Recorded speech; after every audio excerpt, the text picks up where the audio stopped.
We love to see big numbers on our phones, right? 108 megapixel camera sensors, 12 gigabytes of RAM, 5000 milliamp hour batteries, and the list goes on. We are so conditioned by marketing materials that like to show us big numbers, and companies who go, "We are the first, no one has ever done anything like us, and no one has ever come close to us." But does that equate to real-world use? That is a question that I always ask, and one in particular is benchmark scores. Bigger number means faster performance, right? But do you really feel it? That's what I want to talk about today. So let's go. So for those of you who don't know, benchmark is a standard set for comparison. So in the terms of a smartphone processor, it is the value on how fast and efficient a phone's processor can process and compute certain set tasks. And when it comes to a processor, that's mathematical equations. Why mathematics, you ask? Well, because programming is actually a branch from mathematics. Then there's also GPU benchmark, which is another can of worms that I don't want to open in this video. Okay, so back to the point. Why shouldn't you trust benchmark scores?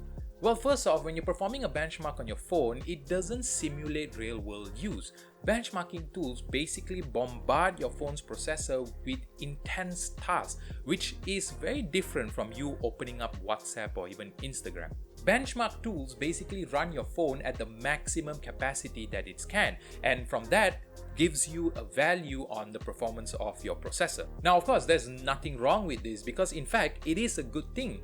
You can go ahead and do a benchmark test on your phone and compare it to another phone of the same model to just make sure that nothing is wrong.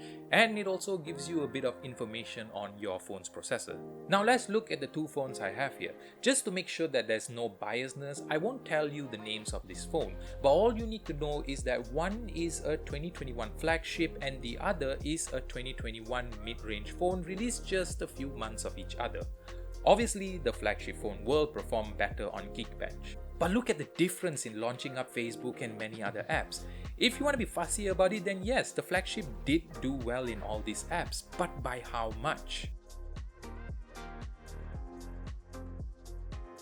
Now the second problem is artificial scores, and some companies, I'm not going to say who because that's not the point of this video. The point of this video is benchmarking scores, but some companies modify the software on their phones in order to inflate benchmark numbers. Why, you may ask?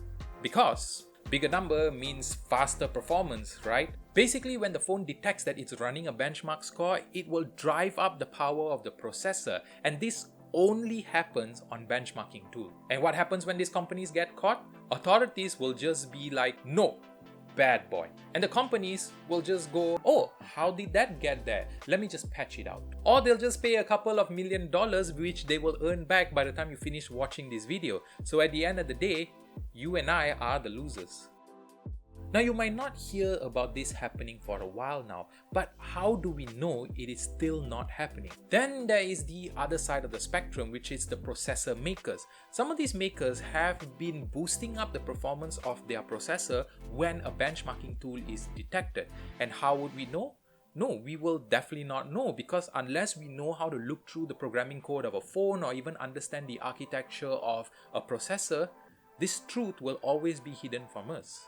So after hearing all of this, should you disregard benchmark scores? Well, the answer is no, because at the end of the day, you still want to know whether phone makers are constantly improving their phones and whether chip makers are constantly giving us newer experiences for our smartphones. And of course, if you want to know when we release new videos, don't forget to hit the subscribe and the bell button. It might not be an indicator of performance at this point of time, but you should always take it with a pinch of salt, because at the end of the day, it's the only indicator that we have. I guess what I'm trying to say here is don't take numbers at the be-all and end-all for whether a smartphone is good or not. There are many other factors that you should be looking at as well. Look out for phones that have features that fit what you need, whether that might be an Android or an iPhone, because at the end of the day, every phone in the market can make phone calls, can send text messages, can browse the internet, can show you your social media posts, and even play games. But that's all I have for you today. I really hope that you learned something in this video, or maybe you look at smartphones in a different light. I definitely want to know what you think, so leave your thoughts in the comments below, and I'll see you in the next video.